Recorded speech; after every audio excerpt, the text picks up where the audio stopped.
So the structure will be as follows.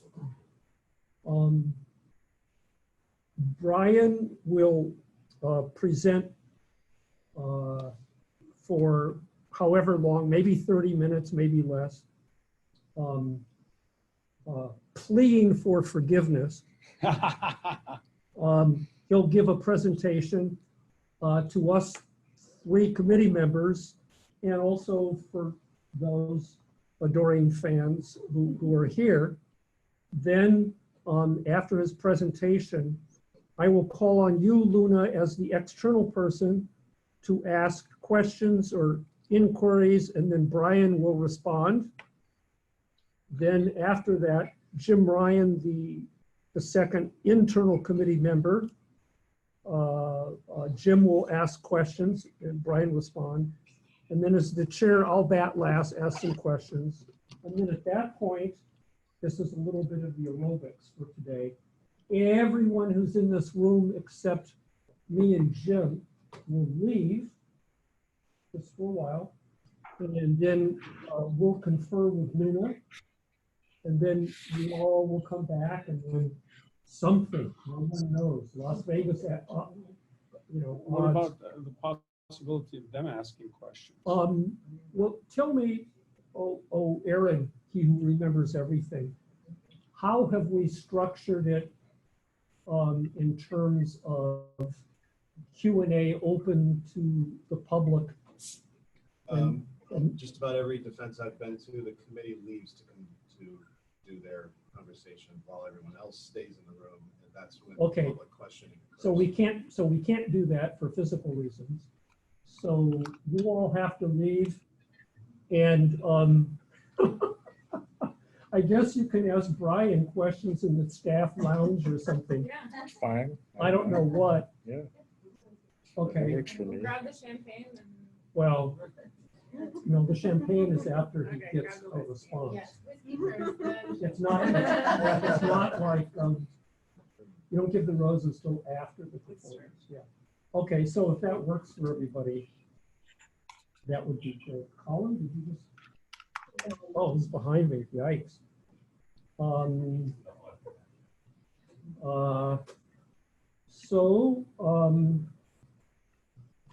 Yeah, let's commence. And I want to thank everyone for all of your great efforts on behalf of Brian, and especially to Eduardo, who is in from Helsinki, which I got reminded is in Finland. Yes. By the way, I really, okay. That will be on the record. And it's now what, midnight there, Luna? It is 11:03 here. Oh, okay, 11. Okay, not as bad as I thought. The future. Yeah, yes, the future. Yeah. So thank you so much for agreeing with great heart to be the external person on the committee. Thank you very much. Thank you, Jim Ryan, for being on the committee. I won't thank myself. Thanks, Steve. I'll thank you. Thank you for being on the committee. And also the support of Aaron Weiss and Colin Eyre, who more or less the cohort of 3 working well. So let us begin. So I want to hand it over to Brian, who can now give a presentation. And we've oriented the Zoom window so that you can see Brian and maybe a little bit of Jim. Yep. And for all of you who are here, take notes if you want. Or just rest quietly. Yeah. Okay, Brian. Thank you. All right. Thank you. Thank you all for being here. I guess for the record, my name is Brian Kelch. I know. We forgot to swear I think in. I know almost everybody. But, all right. My title of my dissertation was Dimensions, or is Dimensions Unbound: Time and Timelessness in Indo-Tibetan Buddhist Philosophy and Psychedelic Catalyst to the Omnitemporal. It was in the Asian Comparative Studies Department, which It's named something else now. It's CIS. So I guess I'll start with what drew me to this topic. And so like many Westerners, I was drawn to Buddhism as a way to kind of make sense and give a philosophical structure to a lot of psychedelic experiences that I had, that I felt that Western materialist models seemed pretty insufficient to account for. They either kind of described it as mere hallucination in the West, or the implications were denied. And I was really more interested in the kind of structure versus the content of psychedelic experiences. So since I find that most psychedelics, all experience is really possible, I was more interested in the kind of structures like dimensionality, the ideas of transcending time or space, non-duality, all of that. And in the West, they kind of have certain religious studies model that looks at these things, where they invoke the mystical experience, that mystical experience is defined with qualities such as oneness, transcending time and space, ineffability, paradoxicality. And they're often measured through like questionnaires, mystical experience questionnaire, which I find flattening in a lot of ways. It's like on a scale of 1 to 10, how non-dual are you? No, it's a little. And I also find that these like non-duality, timeless, these are categories. They're not single things. So non-duality is not one thing. It seems like a paradoxical statement, but there's more nuance there than I found in kind of a Western model, religious studies model. And so specifically, I was looking at, in this dissertation, at temporal variations, dilation and contraction, various kind of nonlinear, ineffable temporal experiences, and ultimately omnitemporal or hypertime, kind of stepping outside of time, or whatever that may mean. And I found that these qualities, these so-called mystical qualities of duality, non-duality, timelessness, selflessness, they seem to kind of arise together, which became kind of a theme in my dissertation, how self and time are kind of arise together. And again, psychedelics aren't always, though these qualities arise, there's not always mystical in that sense. You might have these qualities, but you're not necessarily having a oneness merging with a godhead or something that could be overwhelming or terrifying or any of these things. So Buddhist philosophy, I found, had a big enough philosophical structure that can hold the psychedelic experience. And I found a lot of worldviews kind of collapsed under psychedelic experience. And it also I found had a really nuanced technical vocabulary for inner states. I mean, we've been studying Tibetan together, and there's a lot more terminology that are useful for inner states, as well as obviously a robust philosophical system, cosmologies of mind, all of this. So time was my way into a comparative discussion of these realms. So the main structure of my dissertation is really in two parts. The first part was a systematic look at time and timelessness, kind of the boundary conditions of those from Abhidharma, Mahayana, Vajrayana, Dzogchen, and then Dzogchen to really focus on this idea of a fourth time, past, present, future, 3 times, and then there's this idea of a fourth time, which there's not a lot of secondary research on that. And then part 2, I used this Buddhist lens to really look at psychedelic states and the kind of phenomenology of temporal transcendence in psychedelics. And then the final chapter, I kind of riffed on some implications and future studies and kind of those kinds of things. So obviously I'm just gonna give a taste of that stuff in this talk, since there's a lot there. So Abhidharma tradition. So all Buddhism basically says that there's no timeless enlightenment, nirvana, other designations of ultimate reality is time doesn't apply to these things. That's kind of a universal idea. And on the other hand, samsara, this kind of mundane world that we're in, is felt to be temporal. So the big questions are, what are the boundary conditions between time and timeless? How does it arise in experience? And then how does the Buddhist path kind of move beyond time? And what does that even mean?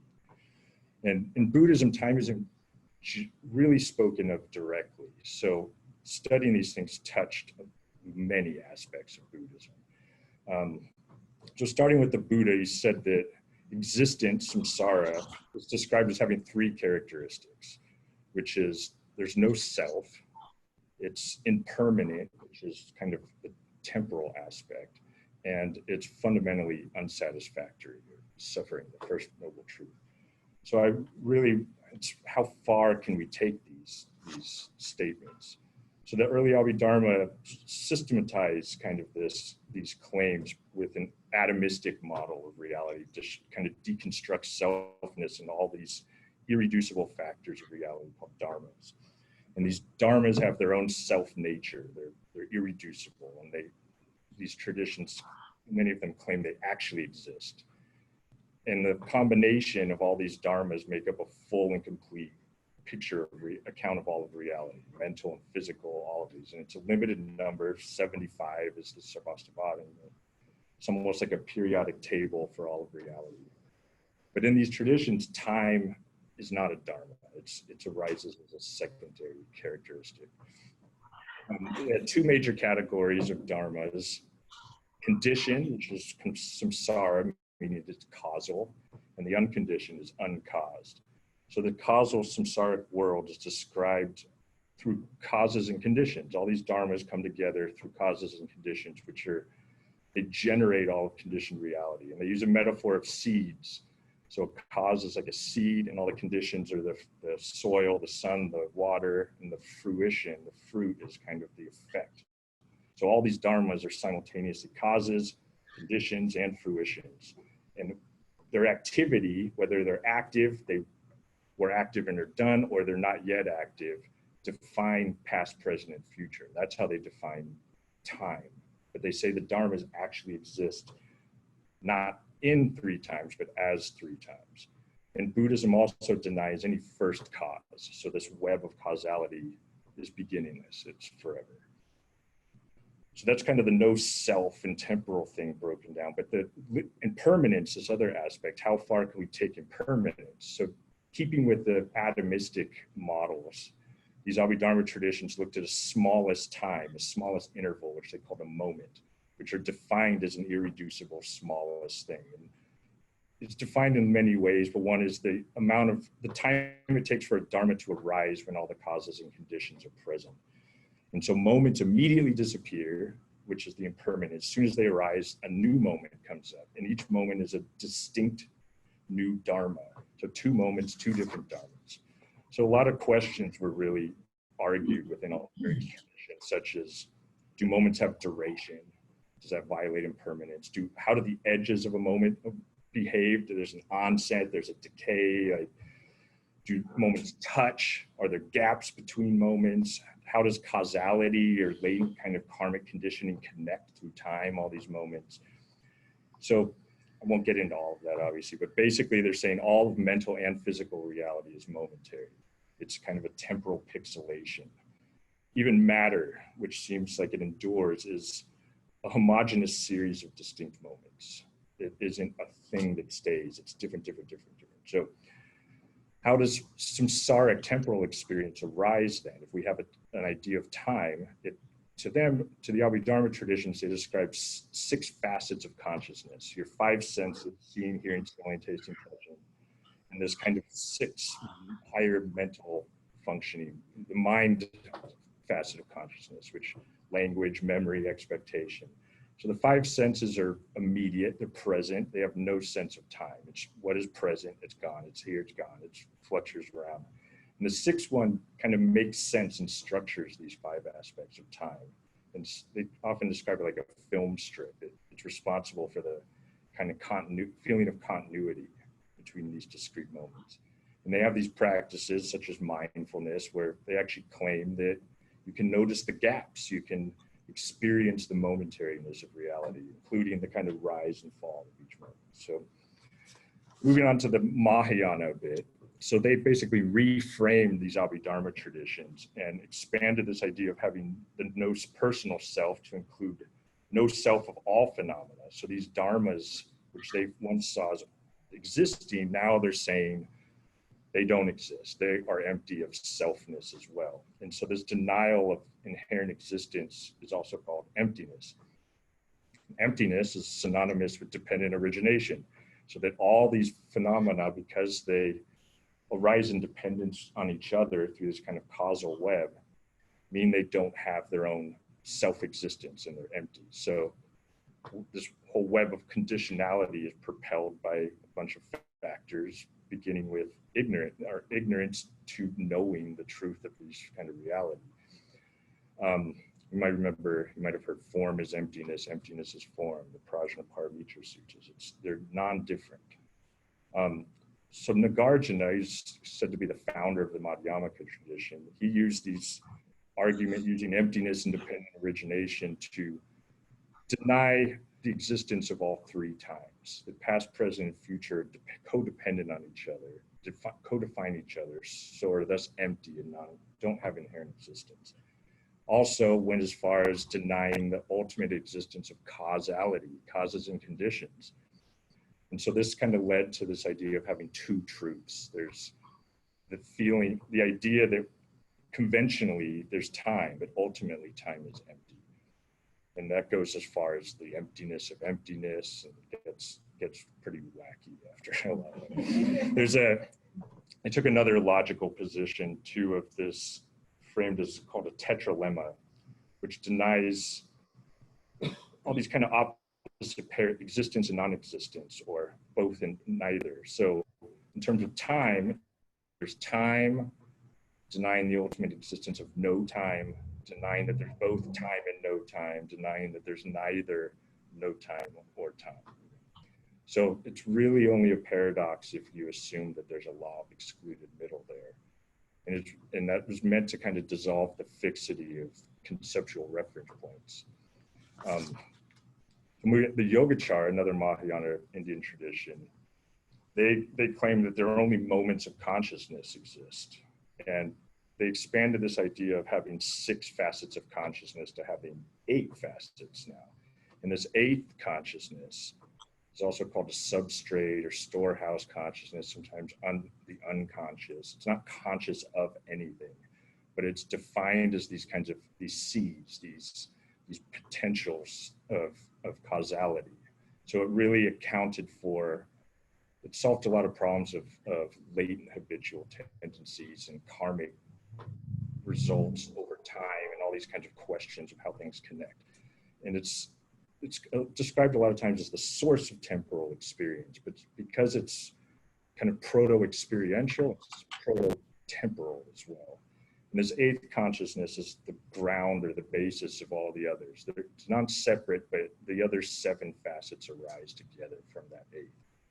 The 7th very quickly is just the kind of subtle inclination to take the 8th as a self, and then arises these other 6 facets. So it's the kind of samsaric model, but Buddhahood is defined as having these 3 bodies, or these kayas, these collections of qualities that are also they're non-separate, but they're 3 are Dharmakaya, which is synonymous with kind of Buddha nature, or the unconditioned aspect. It's non-dual, and it's also beyond time. Time doesn't apply to this.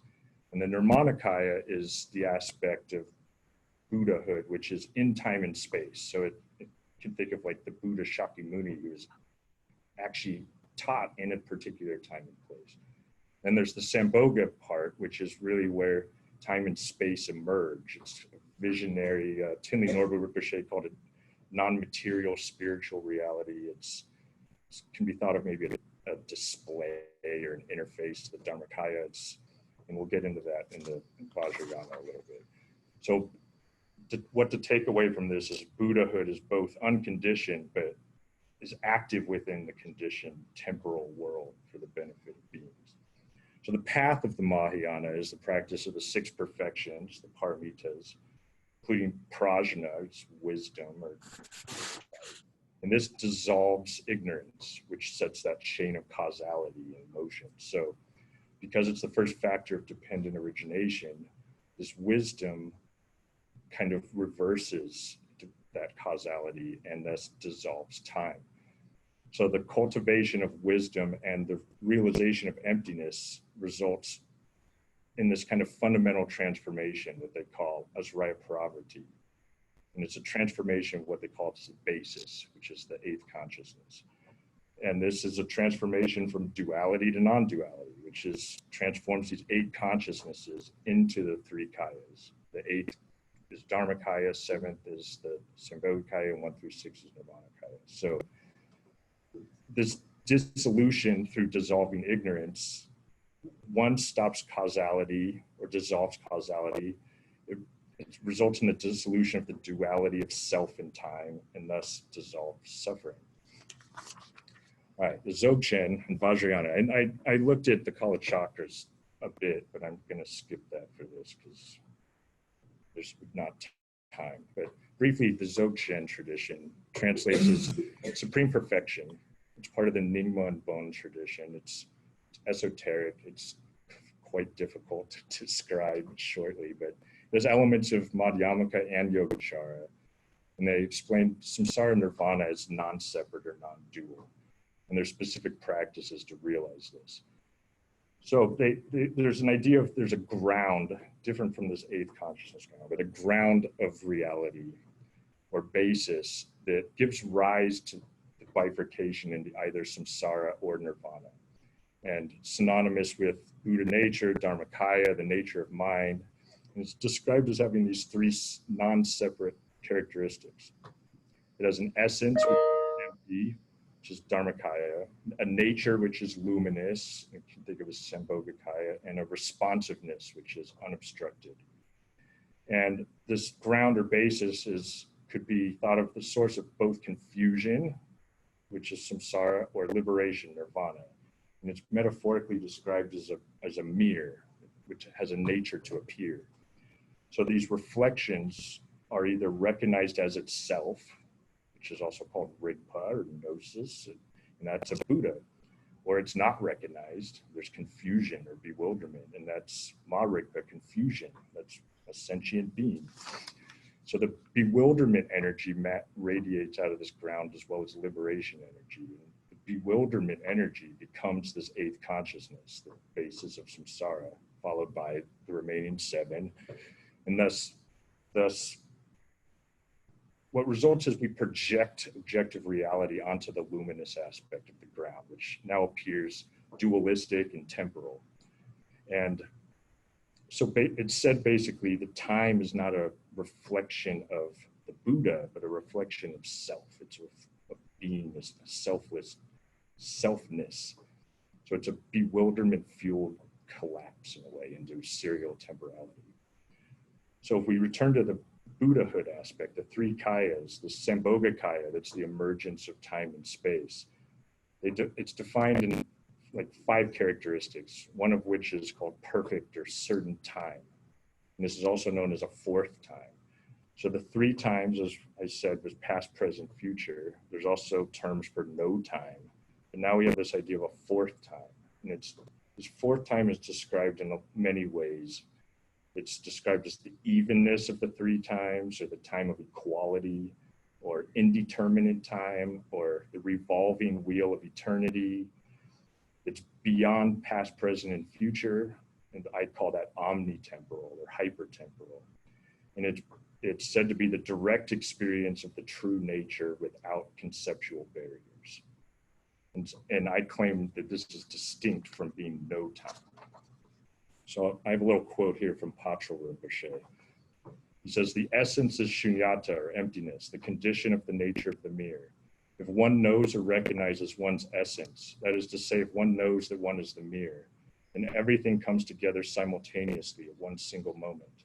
In this condition, one transcends time, for time is something created by the mind and exists only in terms of the reflections, not in the condition of the mirror itself. This timeless condition is the fourth time, beyond the 3 times of past, present, and future. It is the great time that is the context or dimension containing these 3 times simultaneously. So there's practices to go beyond time or to realize this fourth time, such as pure vision, creation and completion stage meditation, Trek Chode, etc. I'm not going to get into these, but they're basically, it's cutting through dualism, which reveals this kind of fourth aspect of time. And it's a dissolution of self, which results in a dissolution of temporal distinctions. And the goal is really the realization of the ultimate union of conventional and ultimate reality, or samsara and nirvana, or time and timeless, or self and other, emptiness and bliss. This is the fourth time. I'll read one more quote from Tinley Norbu Rinpoche. Thus, concerning time, conceptualizing a non-existent self causes dualistic mind. This produces passions, creating samsara. Whether the appearances of existence are good or bad, and for however long they appear, their appearance depends on the changes of time. If all the different names for determining time, such as seconds, hours, days, months, years, eons, and so on, are brought together, they are synthesized as the times of the past, present, and future. Therefore, the three times originate from the diluted appearances of the passions and karma. Timeless time is the supreme enemy of time. The fourth time, which is the timelessness of the nature of equanimity, is the extremely pure, dustless space of appearance, which is completely free from the elaboration of samsara, enlightenment, hope, fear, happiness, and suffering. As the state of supreme bliss, it is said in Mipam Rinpoche's praise to Manjushri, the most peaceful in peace, supreme flawless Manjushri, sky-pervading body of great compassion, sustaining in youthfulness, I prostrate to you, the most wrathful in wrath, Lord of death, annihilating all death phenomena, devouring samsara and enlightenment in the mouth of stainless space, great enemy of time, I prostrate to you. All right, we could take a breath for a second and move on through, move from this Buddhist stuff a little bit into some of the psychedelic insights. So there's a little bit of cultural and historical overlap with Buddhism and psychedelics that I was less interested in this than kind of the ontological and philosophical implications, but it's worth briefly noting some of these. The use predates both Eastern and Western philosophical and religious traditions. There's evidence of perhaps 10,000 years of cave art, and it's hard to say, but people have been using psychedelics for a long time. There's possible influence with substances taken in the beginnings of these traditions, such as soma from mentioned the Rig Veda, or the Kaikyan and the Eleusinian mysteries. And psychedelics are even mentioned in many early tantras, datura, cannabis. I mean, ritual substances have been used in tantric traditions for a long time. They're often secretive. And there's been a lot of study on all of this, but none of it's really been that conclusive with regard to if or what psychedelics these possibly were. But there's definitely an influence with psychedelics in modern Buddhism, especially Westerners.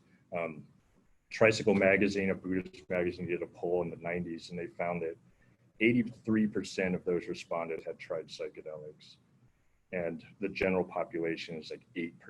So, and even there's modern Tibetan masters that have said some positive things about psychedelics. Zonzar Kelch Rinpoche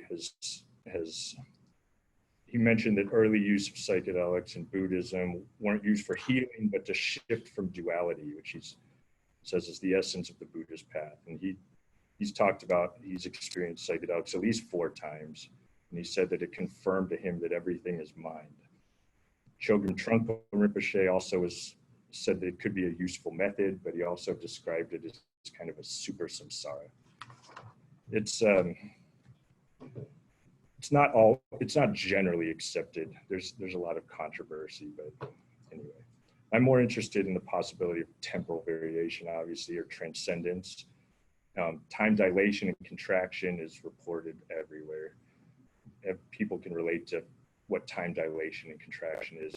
Things tend to speed up if we're excited, or slow down if we're bored. It's really how far can this go? Can it dilate so far that it stops? It seems like almost a phase change. Benny Shannon, he's an experiential psychologist, did a book on the phenomenology of ayahuasca, Antipodes of the Mind, where he found that ayahuasca can induce variation to all temporal characteristics that are kind of defined in psychological literature. And most notably is the experience of being outside of time, or experiencing that all times coexist, or that all times are equally accessible, or that you're outside of temporal distinction. And there are thousands of trip reports. I have a couple, I'll read a couple just for a taste, but there's Benny Shannon said, non or atemporality consists of the experience that one is outside of time. With respect to this, two distinct cases shall be noted. Either time may, so to speak, seize, or new non-ordinary semantics of time may be assumed. The latter case includes states of affairs in which it's felt either that any temporal or that all temporal frames of reference are applicable or even co-present. Daniel Siebert, who studies the psychedelic plant Salvia divinorum, wrote, in this state, all the points of time in my personal history coexisted. One did not precede the next. Apparently, had I so willed it, I could return to any point in my life and really be there, because it was actually happening right now. This guy, Robert Ornstein, a psychologist, wrote, but with the stronger drugs, the effect sometimes overwhelms the linear modes of consciousness entirely and induces a non-linear mode of experience. Very often, this experience cannot be placed in linear coordinates, for it is outside this mode of operation, outside words, outside normal time. The best the verbal logical mode can do to account for these experiences is to term them timeless. These experiences for many represent the first significant break from normal linear consciousness, normal reality, and normal time. And finally, here's something I wrote back in 2011 after an ayahuasca experience. I was in this space. This world was made of syntax. Everything was words or meaning moving forwards and backwards in time. The temporal intersections became objects or thoughts. The space oozed deja vu. It was the most familiar and strange experience. How could I have forgotten? How will I forget again? There was no before or after, just infinite time, all mind, all the way down. The normal feeling of time passing, this linear flow seemed a kind of confusion as it all loops back to the same moment. And there's been a bunch of scientific studies with psychedelics, and they've really just confirmed a lot of these trip reports. They've shown dream dilation and contraction, and even experiences seemingly outside of time. But interestingly, neuroscientists have found that notions of self and time are modulated together in the brain. And there's a network in the brain called the default mode network, which kind of correlates to ruminations of past and future and senses of self in a resting state. And it correlates to ego dissolution and feelings of timelessness. And also, interestingly, psychedelics diminish activity in the default mode network. Also, meditation correlates to diminish activity in the default mode network. So there's neurological correlates to all this. And some of my kind of thoughts on psychedelics in general with this is that I call this, I call psychedelics ontological parallax, parallax being from different perspectives, the thing you look at seems to shift position. And what is generally what we consider real is what is invariant. And I find that psychedelics reveal variance in things that seemed invariant at one point. So for example, one such thing is the feeling of something being real. That's what's common in trip reports, or people have a feeling of having an experience more real than real. And most of the time we feel this is the most real. And we have everything else is less real, like dreams or hallucination from fever or something like that. But you can wake up from the temporal dream and feel like something is more real. And again, obviously Buddhism has metaphors for samsara that are similar. It's like a dream, it's like an optical illusion, it's like a reflection in water. So what are the implications of all this? I mean, there's obvious correlations between self and time. And from a variety of perspectives, Buddhism, psychedelic, scientific, there's a dissolution of ordinary notions of self and time.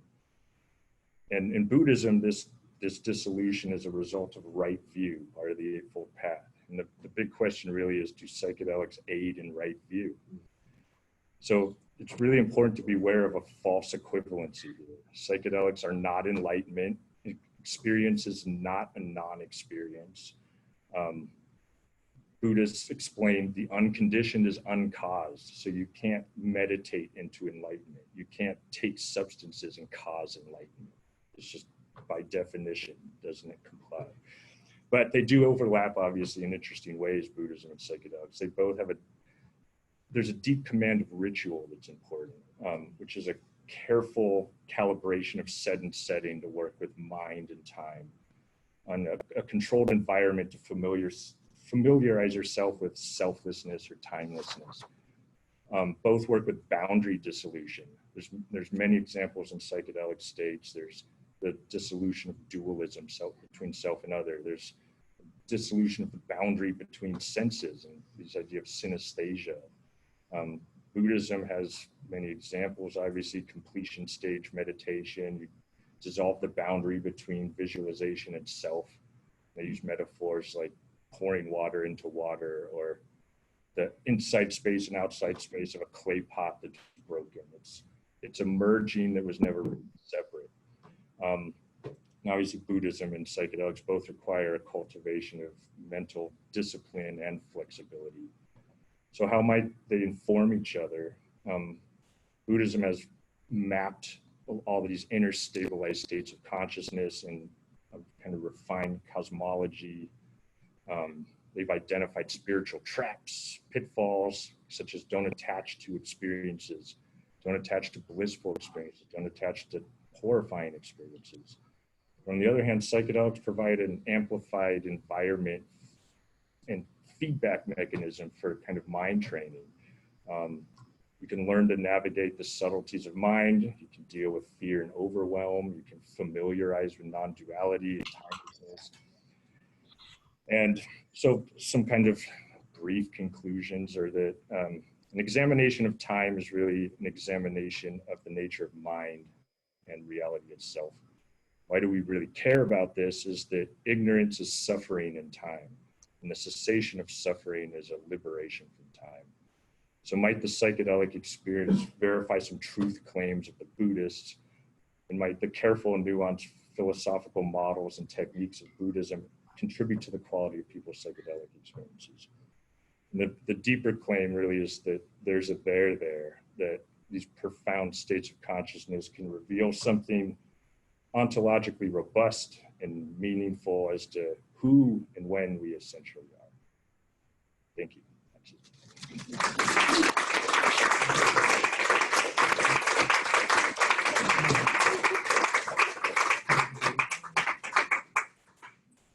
Wow.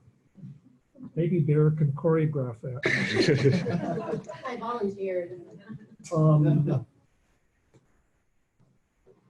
Yeah, that was a pretty quick 40 minutes or so, 30 minutes. There's slightly more than that in the dissertation, so. But I'll add water. Yeah, do I need my dissertation handy?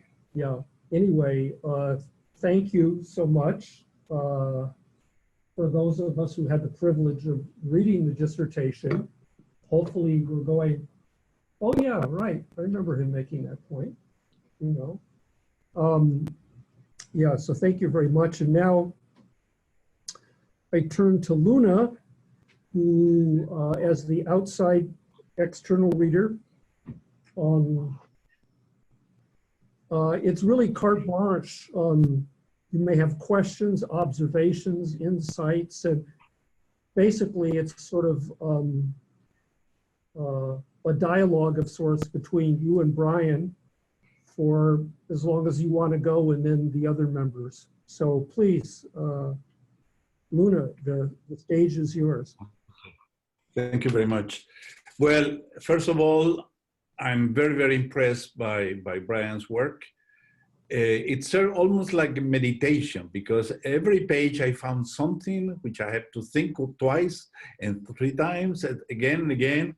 So well, absolutely extraordinary for me. Now, okay, 2 things, you know. What kind of practical research do you envision as a consequence of this convergence of these 2 different techniques? That is one thing. The other, just an observation, perhaps. You know, I've been studying the use of psychedelics, okay, you know, sacred plants among indigenous people, and there the emphasis is, of course, not at all on philosophical questions, thinking about time. I've never heard such discussions, but there's always a practical. Uh-oh. What happened? It might just take a second. The connection here isn't great. Techies? Sorry. My connection is unstable, it says. Oh, Oh, yes. yeah, We but hear now you it's back. Okay, okay. And very much emphasis in this shamanistic tradition is embodying something else. You know, the shaman becomes something else, you know, transform into this or that, you know. And so I wonder whether this way of looking at psychedelics is a very Western way of looking at it. I mean, of course, you are Western, you quote all these Western ways of thinking of psychedelics. Of course, we don't have the other side. We don't have the shaman, you know, practitioner saying, okay, well, this is my point of view, you know. So how do you envision in practical terms, this relationship between these two techniques? Yeah, good question. I think the interesting thing about psychedelics is they aren't one thing. They, like I mentioned, there's this sort of boundary dissolution, and they're used for a variety of different ways. And I find that because I'm more interested in the kind of structure of it, I'm just looking at it in a philosophical way. So the content is a whole different universe of psychedelics, which is kind of how it presents to you, which is the indigenous people and the people who really work with these have a lot to offer that kind of tradition in terms of that. But I was kind of more interested in what makes a psychedelic possible. What makes it psychedelic? Like, what is this kind of thing that is, like, when people talk about art and it's like, how do you define it? Well, you know it when you see it. Psychedelics, I find, are kind of like that there's some quality to it, which I find is this kind of structural qualities, which may not be doing it justice with how you work with it, but I'm using it just to look at the existence of it as interesting to me. Does that make sense?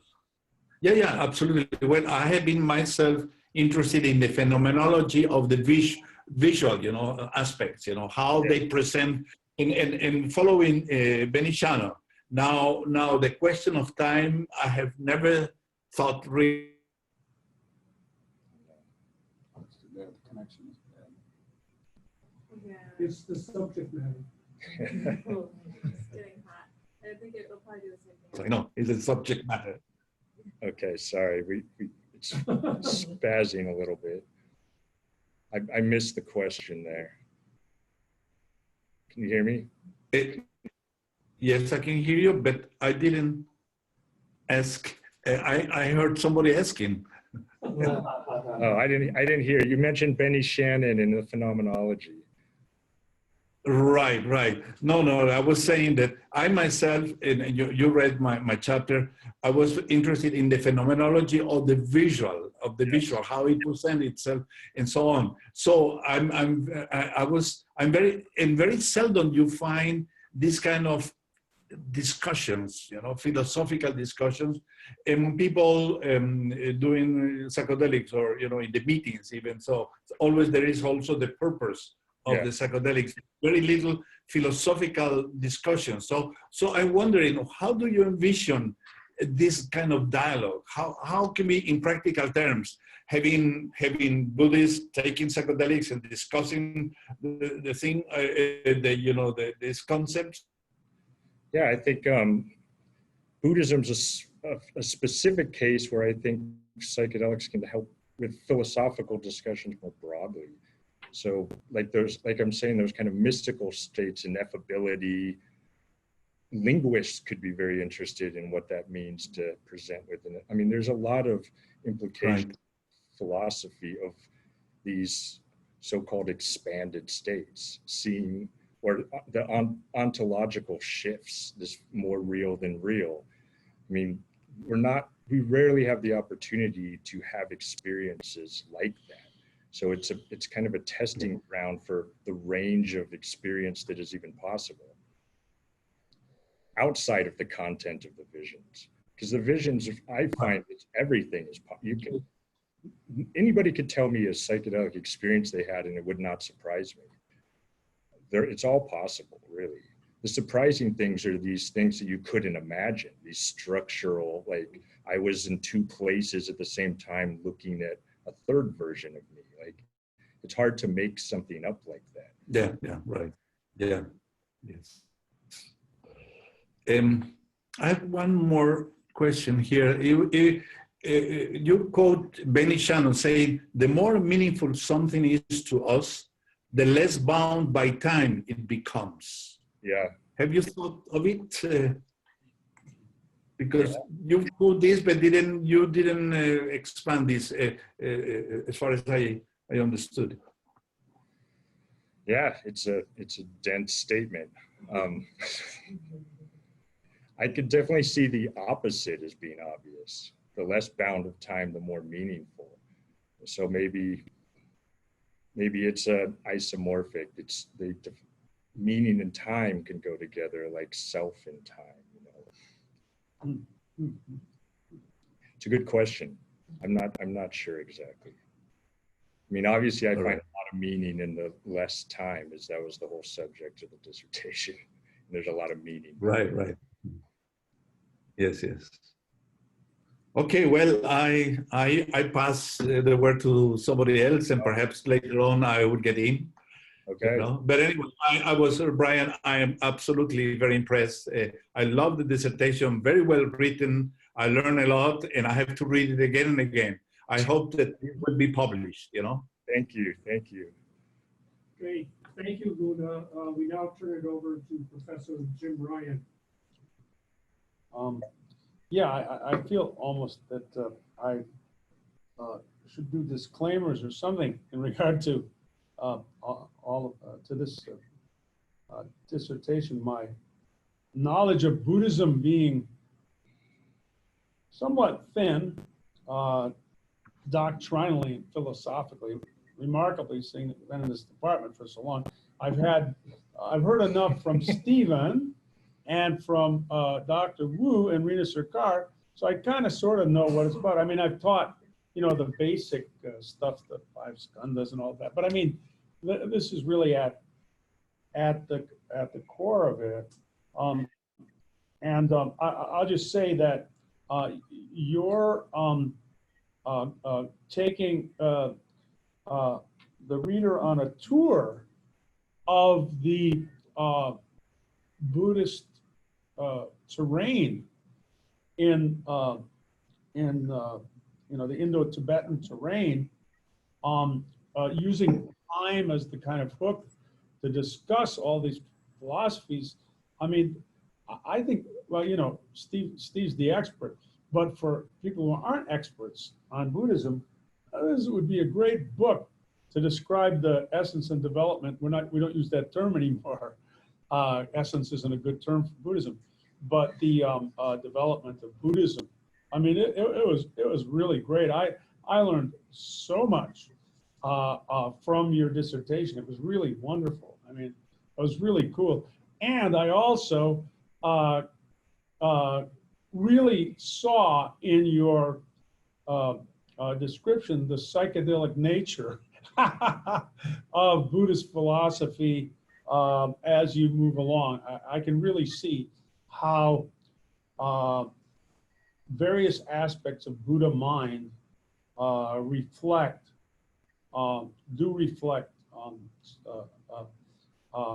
experience or cognate, could be called cognate with certain psychedelic experiences, which I've had a few. But that, I mean, I just thought it was extremely well written and easy to access. Of course, I know enough Sanskrit, right? And Pali doesn't scare me because it's just bad Sanskrit.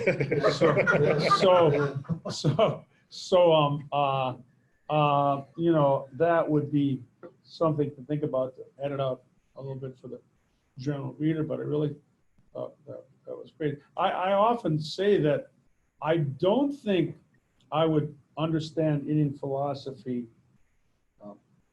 or imagine that I understand Indian philosophy if if I hadn't taken psychedelics, particularly LSD, I really think that certain parts of Indian philosophy just made a lot more sense to me, having had that experience. Now, as far as time goes, I want to tell this story just because it's such a great story about time, and it kind of sort of relates to what you're bringing forward in the Buddhist study of time, and a little bit on the psychedelic side.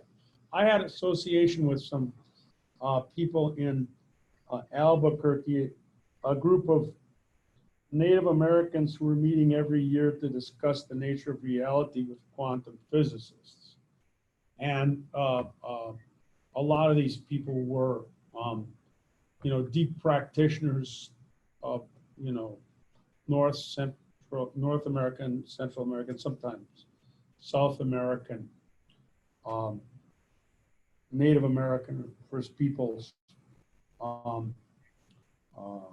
ways. And there was a fellow there, Joseph Rael, who grew up on the Picaris Pueblo in New Mexico, and his grandfather was a shaman in the Pueblo. And one day as a teenager in the wintertime when there was snow outside, his grandfather drew what I would call a yantra or a mandala. He had Joseph sit down and look at the wall of the hogan, or whatever the building was. It's not a teepee, it's their mud, adobe.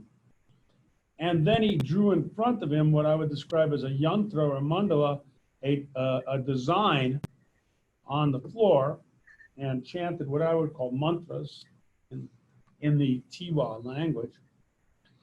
And Joseph claims that he saw a portal open up in the wall of the hogan, in which he could see a beautiful green field with lots of beautiful wild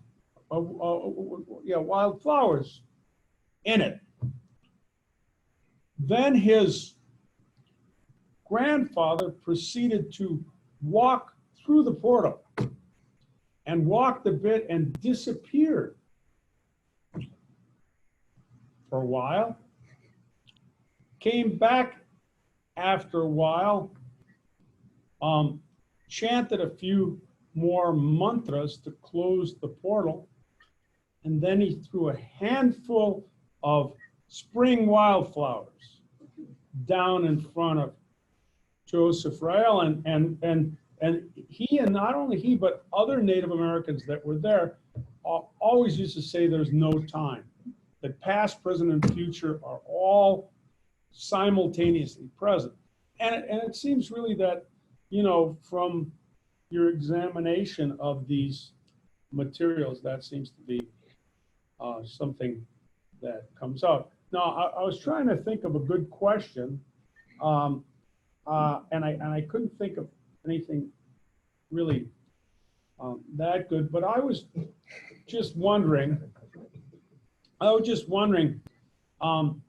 I mean, the Dzogchen is riveting. I've never really encountered that before. And it was mind-blowing to, to really get a little bit of an insider's view on it. And I think you really explain it well, because I think it's extremely difficult and esoteric. And I'm sure there are a lot of things you can't talk about when you explain it.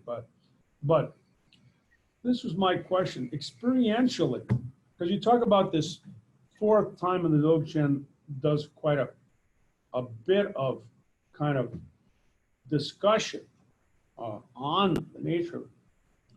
Experientially, did the enlightened Buddhists who were doing the old way, the Theravada or whatever you want to call it, and the people who were doing the Abhidharma and going up the whatever groups you have, were they experiencing the same thing but just never explained it? Or were they philosophically encumbered? And would they not be able to experience this?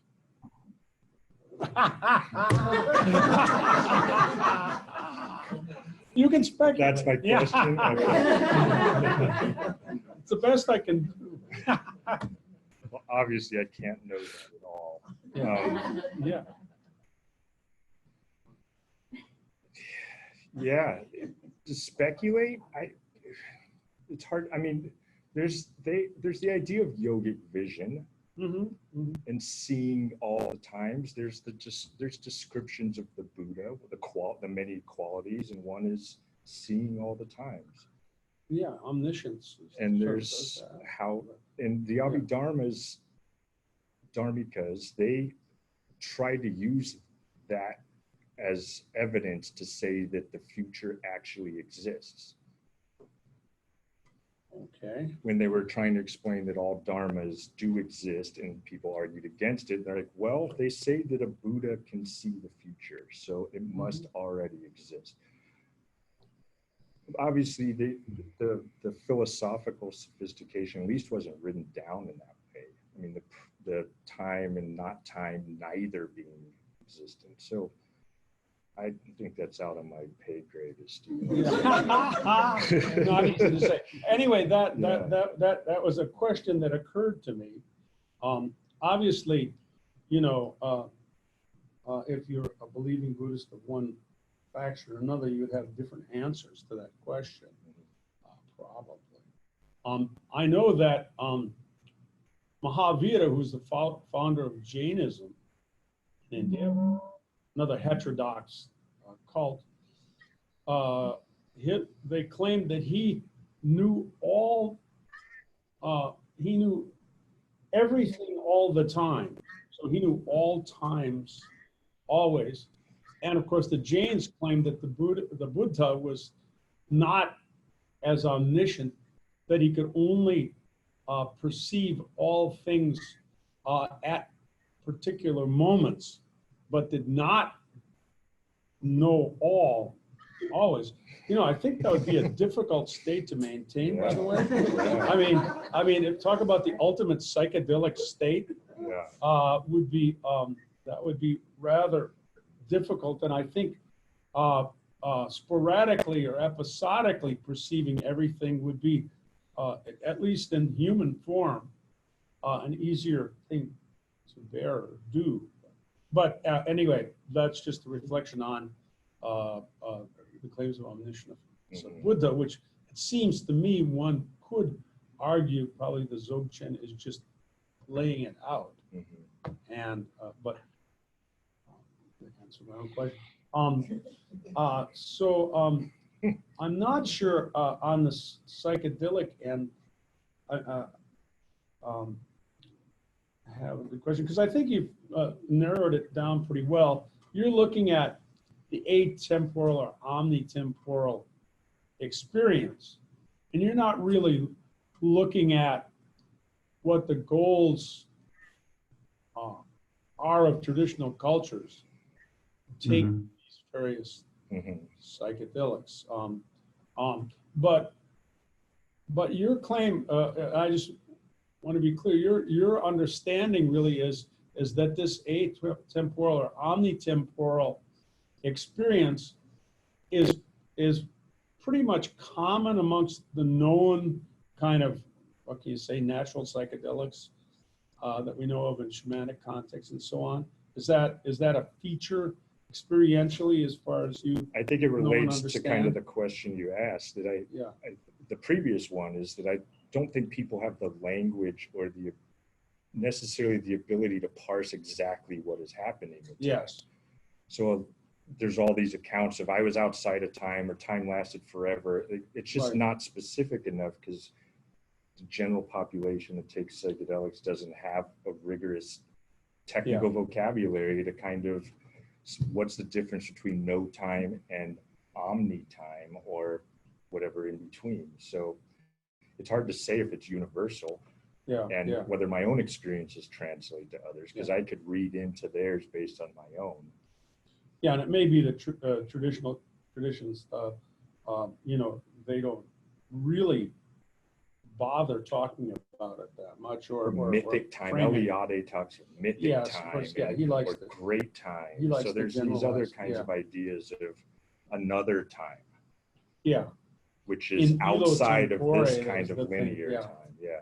yeah, yeah. Or from the perspective of eternity, or in the kind of Western religious Yeah, tradition. So- well, I do think, however, that you are right that the Buddhist, if I could loosely describe it as a deconstructive approach, does seem to, have a cognate element to it that relates it to sense of psychedelic experience very nicely, and I can see how one goes from psychedelics to Buddhism. But Ram Dass went from psychedelics to Hinduism. So, Mhm. but there is a kind of the philosophical infrastructure there. Oh, and the one little thing I have to say, describing the Alaya Vijnana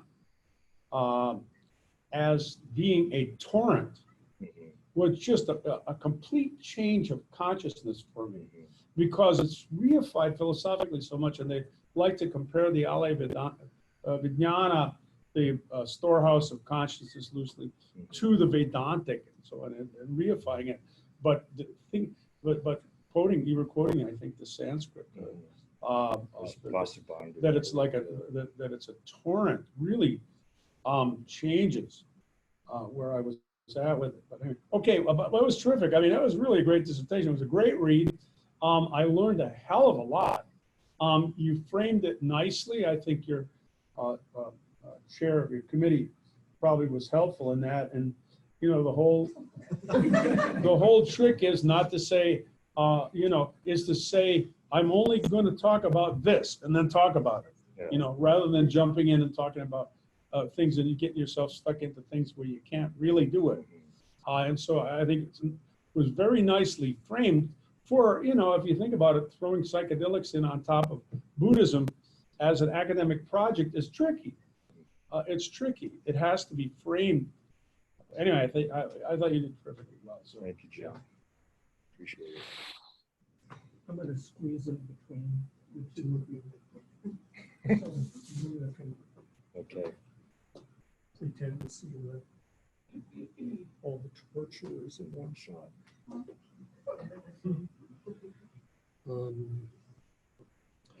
So my turn to ask a few questions. And then when I conclude, Luna or Jim, if something, quote, strikes you, or Brian, this is meant to be not defense with heavy armor, but dissolving a boundary into perhaps an imagined sense of celebration. So this is like on the way to the wedding. So to answer or to respond to Jim's question about, are all these different Buddhist traditions, Theravadan, etc., possibly gaining the same kind of insight with just different language? If this is tag team wrestling, and then Brian tagged me and I got into the ring, there is literature, you can call it polemical if you want to, where very early on in the Mahayana traditions, they say, you other schools of Buddhism, nice job, good job. You've gotten rid of the veil of ignorance due to emotional upset. And you have your version of nirvana, but it's not really the ultimate. It's like you're on an island, and they sometimes call it Hinayana nirvana, and they say there's still one ignorance that causes a subtle form of suffering, and that's it's so minor. It's lack of true insight into the actual nature of reality. And this is called the Nyaya Avarana. And they say, okay, so do we have a word for what true insight into the actual nature of reality is? They say shunyata, everything is empty of any essence. And then they go back and forth and like that. And so that's just kind of fun. Yes, yeah, And- internally it's very, yeah. And good Buddhist philosophers eat their young with compassion. With compassion. That is to say, they're over-evaluated ideas. They try to deconstruct them. Okay, on that. Wow. I can't remember, and I deny remembering how you ever chose the subject. And, you know, I've had some familiarity with a lot of this material, but like Luna and like Jim, to see a sustained meditation on time and the conditioned and timelessness and the great insight, which maybe seems sort of, but very profound, is that the dissolution of the boundaries having to do with temporal reality is coterminous with the delusion, the dissolution of a felt sense of who we are. Say, well, yeah, that's basic Buddhism, but the implications are shown in very robust ways. That's one thing. Another thing which I enjoyed seeing, because there's philosophical wars that are going on, it's kind of funny, is we have this very weird word in English called experience. And philosophers of mind, Western philosophers, have really tried for a very long time, since Husserl actually, tried to say, and Kant before that, not everything's just an experience. A great example is the fact that 2 + 2 = 4 true only when you're thinking it? Is it a psychological truth? Or is the realm of mathematics as a realm of reality kind of outside the psychological experiential? Now, it's at the end and they'll probably put a lot of people to sleep, but the implications are very broad. Leveraged into Brian's dissertation, it's one thing to say that there's ontological parallax from different viewpoints. Reality presents itself differently, but are there convergence points which are philosophical realities, or does everything have to be reduced to an experience? And one of my favorite quotes on that is just the sort of fetishizing of the word experience. No, it's experience, it's my experience, it's my need, it's me, you know, moi. There's a beautiful little book by Ronald Lang called The Birth of Experience, in which he makes the following statement. He never follows up on it as far as I know, but it's like a little Zen koan you can take away. It's like a biscuit and a sip of champagne later. Experience is not itself an experience. And it's like, whoa. Experience is not itself an experience.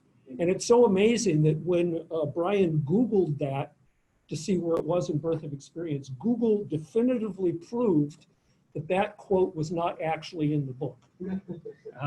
Whereupon I got out my copy of the book, physical, you know, old school, and showed him where it was, which is kind of funny. Okay, now to the task at hand. First question. This is way after the fact. What did you find right up there with most amazing as a discovery or insight in having walked this path? I didn't start having the self aspect as part of it at all. I was really looking at timelessness and the correlation with selfness or duality of self and other is what really that emerged in many ways, including all these neurological books and all these neuroscience of correlating self and other. So that was really the kind of surprising thing. I wasn't aiming to connect those. And that I wasn't sure that these things would connect down the line, the kind of psychedelic states. And I just kind of took a hunch and an intuition before I did the research. And the more I did the research, the more I found these kinds of getting more and more specific, kind of not proving my point, but opening it up in ways that I was kind of unaware of the nuance that was there in hidden corners of the literature. You're on wheels. Excuse me? You're on wheels. Just don't want you to fall. Oh, I'm on wheels. Yeah. Aren't we all? So that business about the self or your sense of self or the philosophical sense of self being morphed had something intimately to do with temporal ecstasies of past, present, and future also being morphed? Exactly. Yeah. And the kind of, there wasn't much on fourth time that was obvious. So the more I found on fourth time, the more that it kind of correlated to my omnitemporal thesis, which I assumed early on, but I could have disproved myself in the process. So that's the kind of second aspect, is the non-distinctness, but I wasn't sure if it would end up being equated with atemporal. And I don't think there would have been another term in the way it was used if it really meant no time. So there's something about this kind of omni-time, or the lack of distinction, the flat kind of lack of distinctions of all times, I was pleasantly surprised that it didn't just collapse into a no time. So for the civilians in the room, non-temporal or atemporal means that categories of time don't apply. Yeah?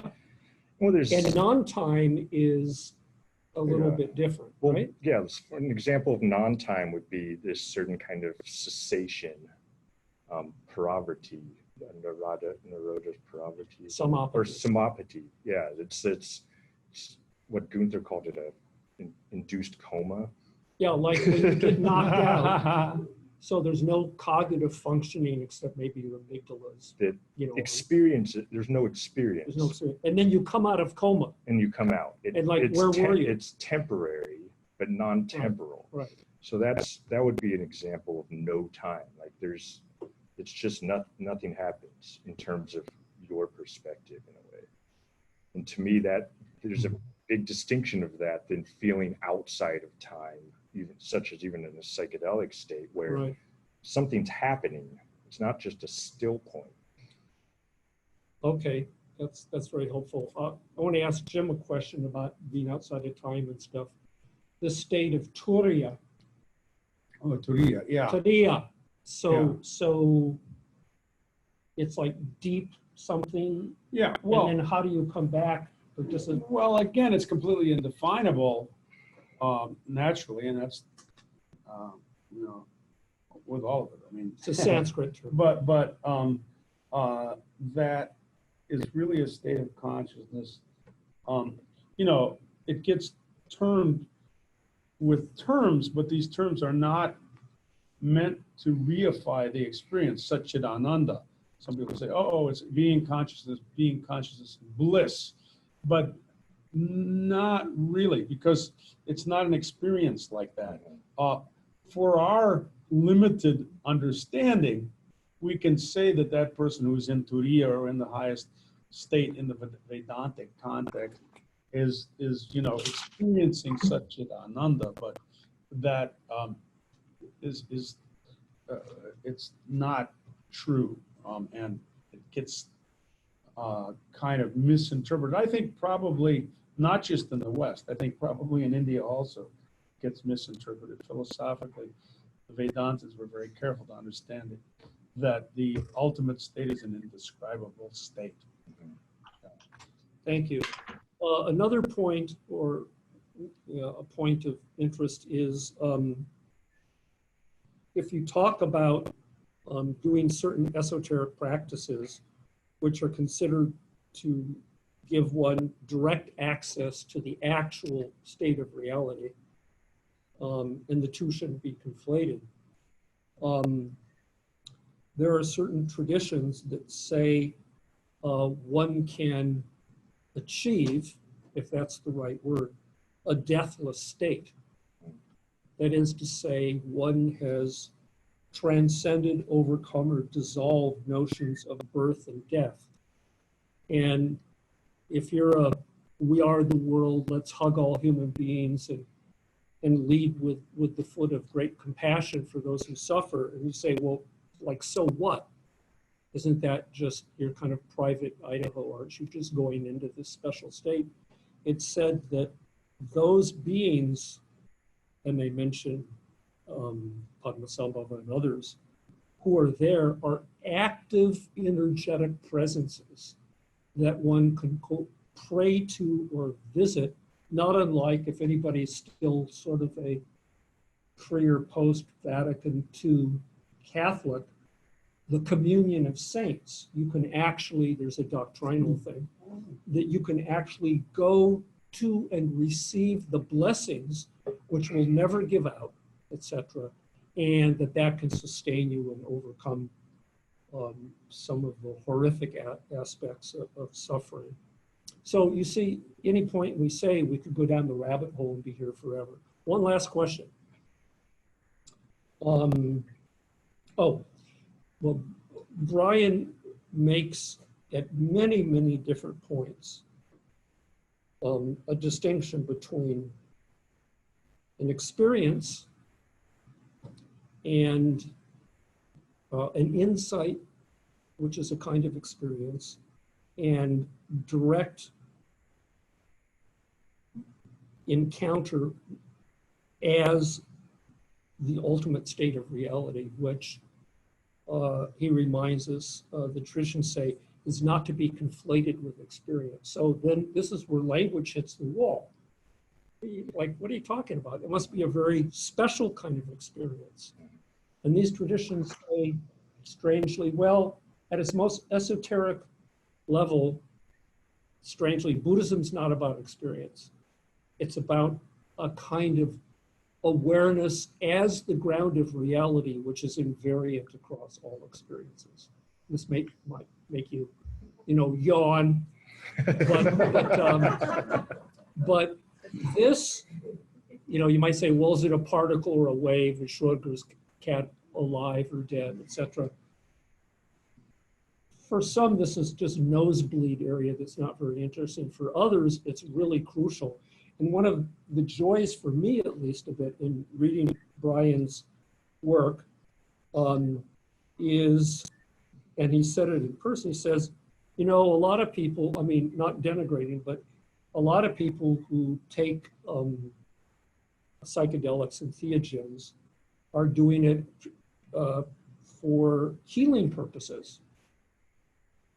They have a problem and they want to get healed. And so certain kind of non-ordinary experience is very important. And this is traditional role across different cultures in South America and other places of the shaman as the healer, etc.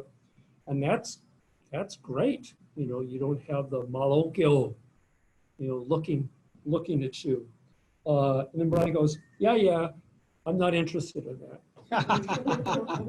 I'm interested in what is revealed about the actual structure of reality. And at every point he says, we have these trip reports, but. So he's asking really a philosophical question. And, Luna already brought up, these shamans aren't philosophers. Maybe we can go to Rothenberg's stuff about technicians of the sacred. You can ask what gives them this power? What is it just experience or some kind of direct encounter with reality that allows one to find a portal, go through it, and bring back flowers? You know, those are open questions. So my final, or queries, my final thing is, okay, good job. Now what? If you were to mentor a PhD student to take your work, I don't want to say further, but like what might be an interesting avenue for somebody to do future work, being inspired by what you think are seminal aspects or crucial distinctions that you made?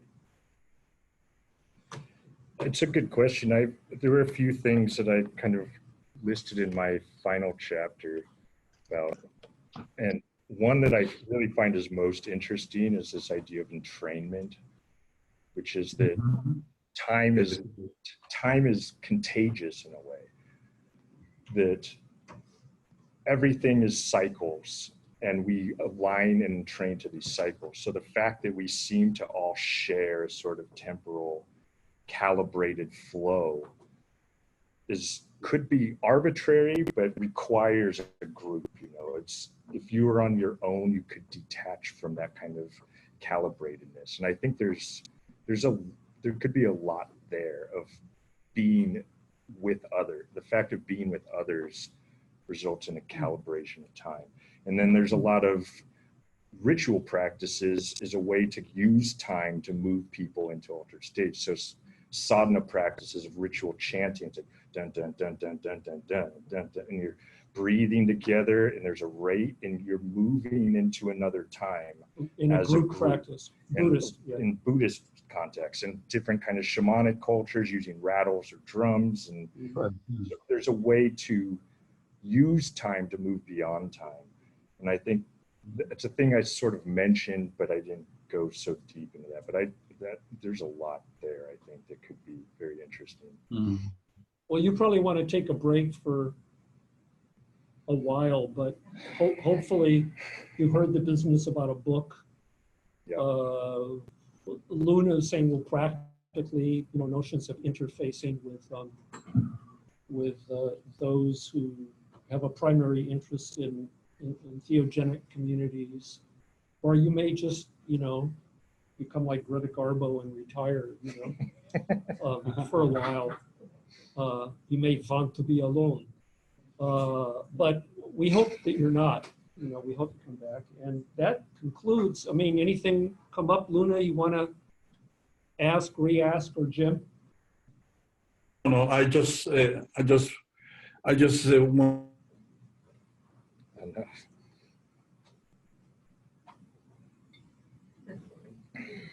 I'm good. It's not allowed. Yeah, we'll have to wait for the. Very good beginning. You blanked out, so maybe you could repeat what you just said.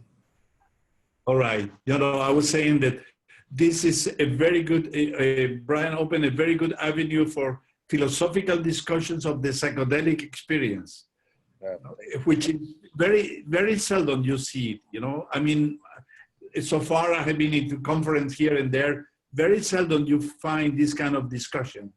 And I find it extremely interesting. You know? It's surprising to me, I think. Nobody. Yeah, that people aren't really looking philosophically. I mean, there's people here and there, but. Well, Jim mentioned LSD.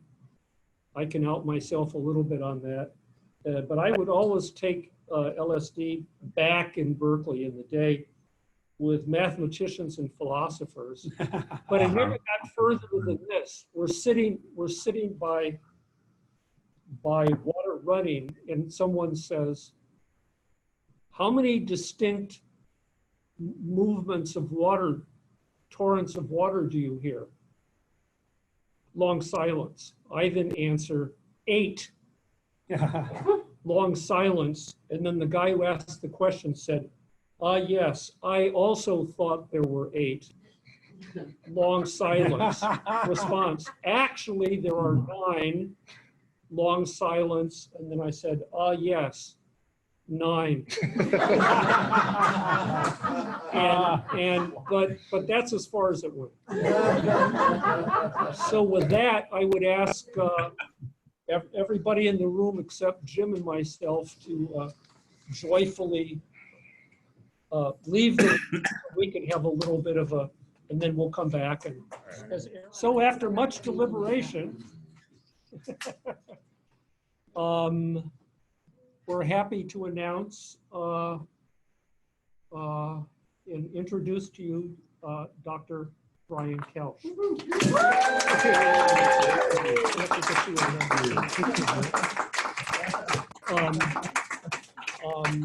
Totally approved, no changes necessary.